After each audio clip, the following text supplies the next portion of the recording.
अस्सलाम वालेकुम। ज़ायोनिज़्म क्या है? ज़ायोनिज़्म की तहरीक कब और किसने शुरू की? ज़ायोनिज़्म मूवमेंट का मकसद क्या था? द यरूशलेम प्रोग्राम में कौन कौन सी हिदायत दर्ज हैं? आइए चंद मिनटों में ये सब जानने की कोशिश करते हैं। ज़ायोनिज़्म यहूदियों की एक पॉलिटिकल और नेशनल मूवमेंट है जिसका मकसद मिडल ईस्ट में एक यहूदी रियासत का क़याम मतलब क्रिएशन और उसका दिफा करना था। ज़ायोनिस्ट ने मिडल ईस्ट ही को क्यों टारगेट किया, ये एक अलग चैप्टर है। कई रिवायती और ऑर्थोडॉक्स जिविश तालीमात के मुताबिक यहूदियों को खुदा ने उनके मसीहा के आने तक अपनी स्टेट कायम करने से मना फरमाया है, मगर यहूदियों की ये तालीमात ज़ायोनिज़्म को अपने मकसद की जानिब बढ़ने से रोक नहीं सकी। तो कहाँ से ये सब शुरू हुआ, ये जानने के लिए हमें 1896 और 1897 में झांकना पड़ेगा। 1896 में ऑस्ट्रो हंगेरियन जर्नलिस्ट थेडोर हर्जल ने द जिविश स्टेट के नाम से किताब लिखी और 1897 में वर्ल्ड ज़ायोनिस्ट ऑर्गेनाइजेशन की बुनियाद रखी गई और बुनियाद रखते साथ ही उसने फ़लस्तीन में यहूदी रियासत की क्रिएशन के लिए लॉबिंग और एडवोकेसी का आगाज़ किया। यहूदियों पर हर्जल का इतना असर पड़ा कि उसकी बातें इस्राएली डिक्लेरेशन ऑफ इंडिपेंडेंस में भी दर्ज की गईं और हर एक अहम जगह पर उसकी बड़ी बड़ी तस्वीर भी आवेज़ा हैं। हर्जल ने जब ज़ायोनिस्ट ऑर्गेनाइजेशन बनाई तो उस वक्त यूरोप में यहूदियों का बुरा हाल था। यहूदी होना गाली के बराबर था। यहूदियों का यूरोप भर में कोई पुरसानी हाल नहीं था। यूरोप में एंटी सेमिटिक सेंटिमेंट्स बहुत तेज़ी के साथ बढ़ रहे थे। ये सब होता देखकर हर्जल ने महसूस किया कि अब यहूदियों के पास दुनिया के किसी कोने में कोई जगह नहीं बचने वाली, लिहाजा बचने का वाहिद रास्ता यहूदियों का अलग मुल्क है जहां वो अमन और सुकून से रह सकें। लेकिन ये उन्हें याद नहीं रहा कि दूसरे का घर बर्बाद करके अपना घर कभी भी आबाद नहीं रह सकता। यहूदियों की बदकिस्मती देखें कि अपना मुल्क ज़बरदस्ती बना लेने के बावजूद भी हर वक्त हालत जंग में रहने पर मजबूर हैं।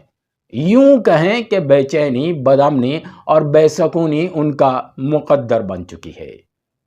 ज़ायोनिस्ट मूवमेंट ने अलग मुल्क के लिए फ़लस्तीन का इंतखाब किया, जिसके बाद मशहूर नारा पूरी दुनिया में फैलना शुरू हुआ, a land without a people for a people without a land.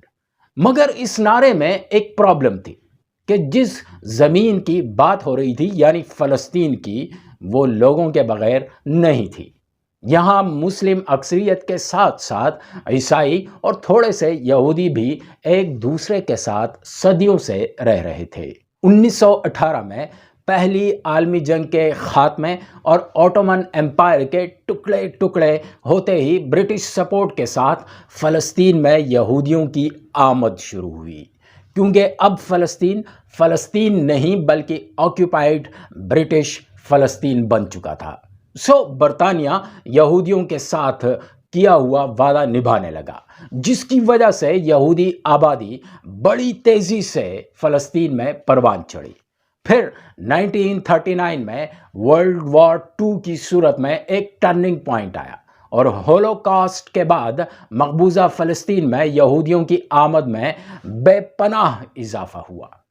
कई मगरबी ममालिक फ़लस्तीन में जेविश स्टेट के हक़ में खुलकर सामने आए। यूएन रेजोल्यूशन ने यहाँ 2 आज़ाद और ख़ुद मुख्तार अरब और यहूदी रियासतों की तजवीज़ पेश की। ये तजवीज़ अभी ज़ेर गौर ही थी कि इसराइल ने जल्दी 1948 में खुद से ही अपनी आज़ादी का ऐलान किया और उसी रोज़ ही अमरीकी सदर हैरी ट्रूमन ने यहूदी रियासत को रिकॉग्नाइज भी किया। इस तरह ज़ायोनिस्ट मूवमेंट को बड़ी फतह मिली, अपना टारगेट उन्होंने हासिल किया। इसराइल ने कायम होते साथ ही पड़ोसी ममालिक के साथ सींग फंसा लिए اور 1967 کی 6 روزہ جنگ کے خاتمے پر اسرائیل نے پورے فلسطین پر اپنا کنٹرول بڑھا دیا۔ لاکھوں مسلمان فلسطینیوں اور عیسائیوں کو ڈسپلیس کیا گیا۔ 1 سال بعد 28ویں ورلڈ جیوش کانگریس نے دی یروشلم پروگرام کو اڈاپٹ کیا، جس میں 5 اہداف کی لسٹ شامل تھی، جو دراصل جدید صہیونیت کا میک اپ ہے۔ دی یروشلم پروگرام کے 5 اہداف بھی ملاحظہ کریں۔ نمبر 1، یہودیوں کا اتحاد اور اسرائیل کی مرکزیت اور یہودیوں کی زندگی کو پروموٹ کرنا۔ نمبر 2، اپنے تاریخی وطن میں یہودی لوگوں کو جمع کرنا۔ تیسرا پوائنٹ ہے اسرائیل کی ریاست کی مضبوطی جو انصاف اور امن کے پیغمبرانہ ویژن پر مبنی ہو۔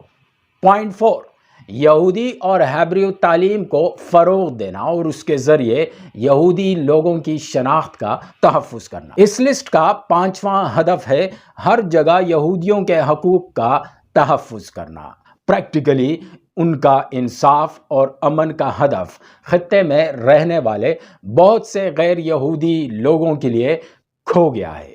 اسرائیلی فوج غیر قانونی طور پر فلسطین کے بڑے حصے پر قابض ہے اور صہیونی ریاست کی طرف سے فلسطینی سرزمین پر مسلسل نئی غیر قانونی بستیوں کی تعمیر بھی ہو رہی ہے، جس کی عالمی برادری مذمت بھی کرتی ہے، مگر پریکٹیکلی انٹرنیشنل کمیونٹی بھی مسلم آرگنائزیشنز کی طرح اپاہج ہے، کچھ بھی نہیں کر سکتی، کیونکہ بڑی مغربی طاقتیں اس وقت اسرائیل کے پشت پر ہیں۔ آپ زائونزم کے بارے میں کیا سوچ رکھتے ہیں؟ ملتے ہیں اگلی بار، تب تک اللہ کے حوالے۔